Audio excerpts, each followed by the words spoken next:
Alô, torcida, meus queridos e amados amigos, tudo bem com vocês? Eu sou o Thiago Ferreira, estamos de volta para trazer as novidades do nosso querido e amado Fluminense. Bora falar sobre Hulk, o elefante na sala. Muita gente criticando a estreia, de fato estreia, tá? Não em amistoso, mas em jogos oficiais com a camisa do Fluminense. Também vamos falar sobre as novas preocupações do Flu em um setor que já é muito prejudicado, tá? Mas antes, por favor, não se esqueça de arrebenta no like. Arrebenta nesse like, clique no gostei. Também peço gentilmente para que você se inscreva aqui no canal do Flu. Se você ainda não é inscrito, faça parte do canal que não para de crescer. Estamos com quase 99 mil inscritos.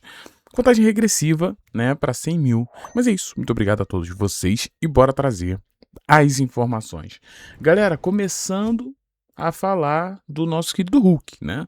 Hulk chega no Fluminense, é claro, sabe, com uma volta, em volta dele uma esperança muito grande de um jogador que veio para decidir, veio para definir, um jogador que veio para uma liderança, né? Todo mundo sabe disso, da importância que todos esperam que Hulk vai entregar no auge da sua idade. Vale lembrar que Hulk já não é mais um menino. Mas mesmo assim, né, a gente sabe da capacidade técnica que ele tem. E na estreia de ontem, vários prints que estão rolando nas redes sociais destacam que Hulk chutou 8 vezes no gol, né? E dessas 8, ele não acertou o gol nenhuma vez, tá? Então existe uma crítica muito pesada já em relação ao Hulk logo no seu primeiro jogo. Cara, eu acho assim. Eu vejo que existe, pelo menos para nós, tá? E eu me incluo aqui também, existe uma necessidade muito grande da gente procurar o, o- quem é o vilão, sabe? Sinceramente, acho que o Hulk, eu entendo pelo que ele ganha, por tudo que é esperado que o Hulk faça, né? Realmente, você chutar 8 vezes e nenhuma das 8 você acertar o gol, mas assim, pegando algum contexto, né, desses chutes, teve um que ele chutou meu amigo, passou muito próximo da trave, né? Se a bola fosse, sabe, pouquinhos centímetros, né, para a direção do gol, era gol. O goleiro não ia conseguir pegar, né? Então assim, apesar de ver que eu senti também que o Hulk estava sem ritmo de jogo, alguns domínios que para o Hulk é natural, ele teve alguma dificuldade.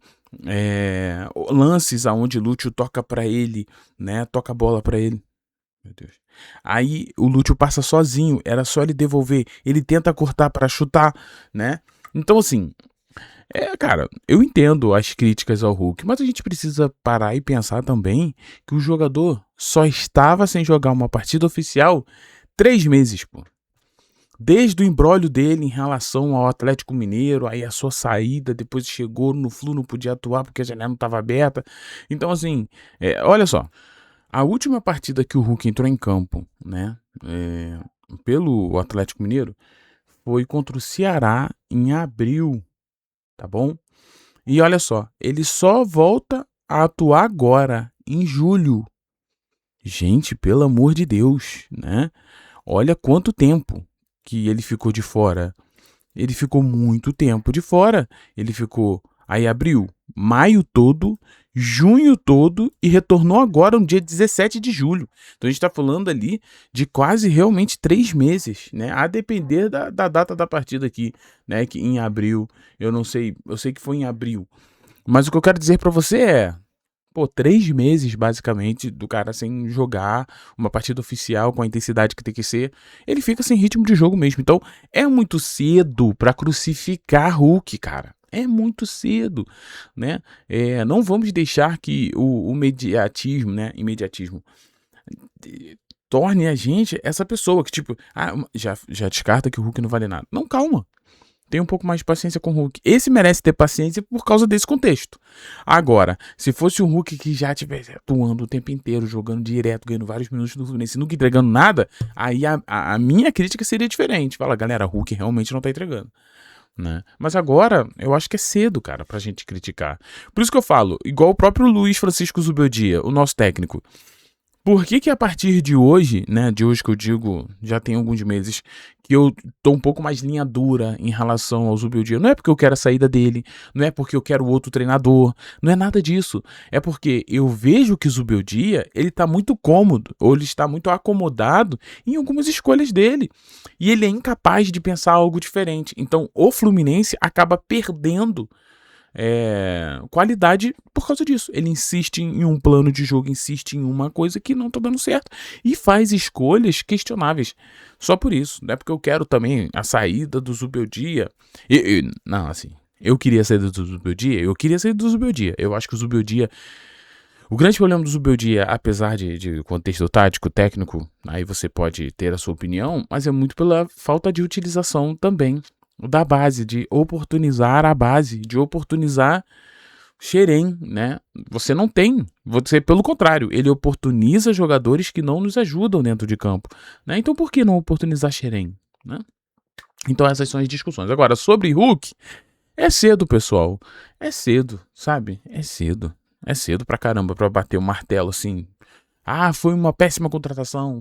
Ou foi uma boa contratação. Isso a gente só vai ter ideia ao longo do tempo e ele vai ter tempo aí para poder render. Mas olha, meus amigos, apesar do Hulk não ter mandado bem, cara, é inegável que ele participa muito do jogo, né? Pô, meu amigo, ele não se esconde, não. Assim, eu sei que 8 chutes e 0 no gol, a pessoa já pega esse. Mas, cara, foram 8 chutes, meu amigo. Olha o quanto que ele chamou a responsabilidade. Olha o quanto que ele foi, ele tentou, ele. Tu entendeu? Isso também eu acho que a gente tinha que colocar na balança, tá? Não dá só pra colocar o que ele deixou de fazer, mas às vezes que ele chamou a responsabilidade, às vezes que ele foi pra cima, mesmo sem ritmo de jogo, esse tempo todo parado, né? Então é isso. Tomara que dê certo. Tô na torcida aí pra que o Hulk arrebente com a camisa do Flusão. Mas olha só, pessoal. Só que o Fluminense tem problemas, né? Na tela pra você é o seguinte: Milan, tá? E James serão reavaliados pelo Fluminense e Zubeldia lamenta acidentes de Brasileirão. Dupla foi substituída na partida contra o Bragantino. Primeiro saiu o Milan, a situação do Milan parece ser bem ruim, né? Ele saiu chorando, tava sentindo muitas dores, né? A situação do James a gente não sabe, foi um incômodo, né? O Inácio falou isso no fim do jogo, que foi um incômodo. E é impressionante, cara. A dupla de zaga do Fluminense saiu lesionada no jogo contra o Bragantino, na volta. Acabou de voltar. E essas, entre aspas, lesões, que a gente ainda não tem a gravidade, nem sabe se tem uma lesão. A do Milão eu acredito que sim, mas a do James pode ser só um desconforto. Mas é engraçado, voltando agora, né? A primeira partida. Jogadores descansados, jogadores... Cara, tem alguma coisa errada. Ah, Thiago, não é assim, o futebol é assim mesmo, acidente. Cara, mas é muito acidente pra esse time do Fluminense, cara. Esse time do Fluminense lesiona demais. Sabe? Aí eu fico me perguntando, será que a gente não tem uma sobrecarga de treinos no CT Carlos Castilho? E eu não tô falando aqui que o cara não tem que treinar, não é isso? Tô falando de uma sobrecarga. Não tô falando uma carga de treino, tô falando uma sobrecarga de treino que deixa os jogadores fadigados, aí na hora do jogo você tem esse tipo de lesão muscular. Esse tipo de lesão muscular eu posso estar muito errado, né? Mas pelo que eu já vi e acompanho futebol minha vida toda, isso acontece muito por causa de desgaste físico, não? Não é uma pancada que a tua lesão no posterior da coxa. Então assim, a gente precisa dar uma olhada, também em tudo isso, fazer uma reavaliação não só dos atletas, mas por que isso aconteceu? Porque olha só, nós estamos falando hoje da zaga do Fluminense e olha a situação da nossa zaga.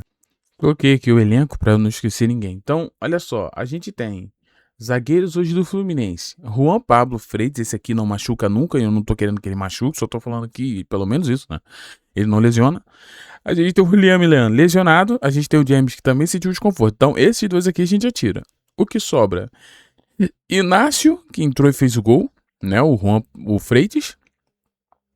Igor Rabelo, Thiago Silva e Davi Schwindt, que no ano de 2026 ainda não foi utilizado por Zubeldia.